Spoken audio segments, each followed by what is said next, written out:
Welcome to my YouTube channel. नाजरीन, आज हम बात करेंगे एतिकाफ के मसाइल के बारे में।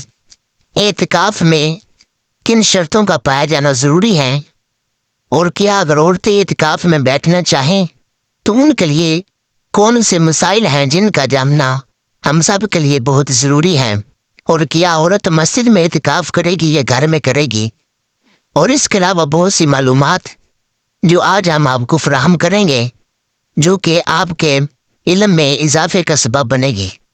तो नाज़रीन, वीडियो को शुरू करने से पहले अगर आप हमारे चैनल पर नए हैं तो Z-Info Point चैनल को सब्सक्राइब करें, लाइक करें और आगे लोगों तक शेयर कीजिए। नाज़रीन, अल्लाह रब्बुल इज़्ज़त ने कुरान करीम फुरकान हमीद के अंदर इरशाद फरमाया है, और हमने इब्राहीम इस्माईल अलैहिस्सलाम को ताकीद फरमाई कि मेरे घर को तवाफ करने वालों और एतिकाफ करने वालों और रुकू सुजूद करने वालों के लिए पाक साफ कर दो। नाज़रीन, एतिकाफ का जिक्र अहादीस मुबारका में भी मिलता है, जिससे मालूम होता है कि एतिकाफ नबी करीम सल्लल्लाहु अलैहि वसल्लम की सुन्नत मुबारका है, और एतिकाफ बैठने की फजीलत पर बहुत सारी हदीसें वारद की गई हैं, जिनमें से चंद एक बयान करते हैं।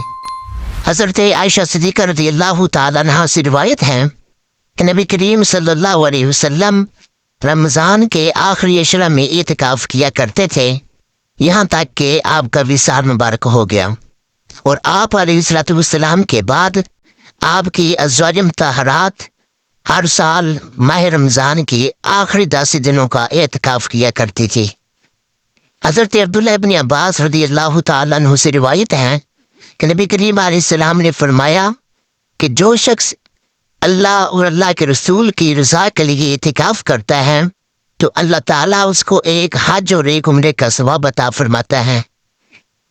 इसी तरह एक और हदीस मुबारका में जिक्र किया गया है, नबी करीम अलैहिस्सलातु वस्सलाम ने फरमाया जो शख्स अल्लाह और अल्लाह के रसूल की रज़ा हासिल करने के लिए इतिकाफ करता है तो अल्लाह ताला उस बंदे के और जहन्नम के दरमियान 3 खंदकों का फासला कर देता है, और हर खंदक मशरक से मगरब के दरमियान फासले से ज़्यादा लंबी है।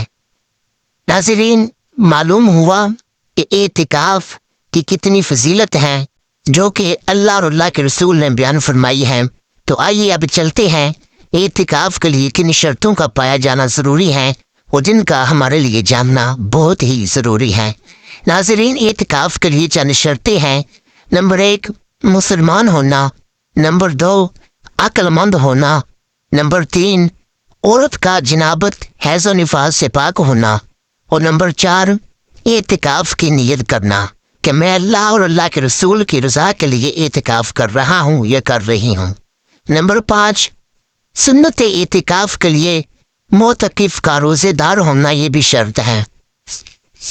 और नंबर 6, मर्द का मस्जिद के अंदर एतिकाफ करना ये वाजिब है, और ख़वातीन अपने घर में एतिकाफ करेंगे।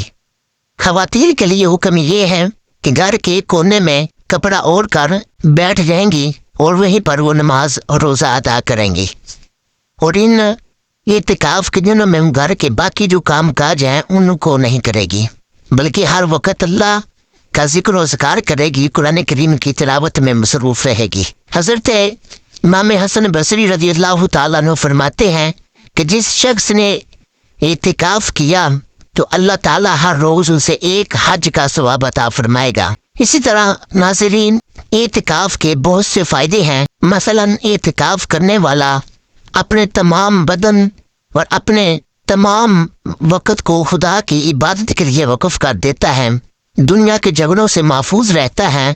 एतिकाफ की हालत में फरिश्तों की दुआएं हासिल की जाती हैं, और दिन रात फरिश्ते इस बंदे के लिए दुआएं मग़फ़िरत करते हैं। तो अल्लाह ताला से दुआ करते हैं कि हम सब को नेक अमाल करने की तौफ़ीक़ अता फरमाए। खुश नसीब हैं हम लोग जिन्होंने आज रमज़ान मुबारक के 20वें रोज़े को एतिकाफ में बैठने की सआदत हासिल करनी है। तो अल्लाह करीम सब का एतिकाफ में बैठना अपनी बारगाह में कबूल फरमाए, और अल्लाह ताला सब का खात्मा बिल ईमान अता फरमाए।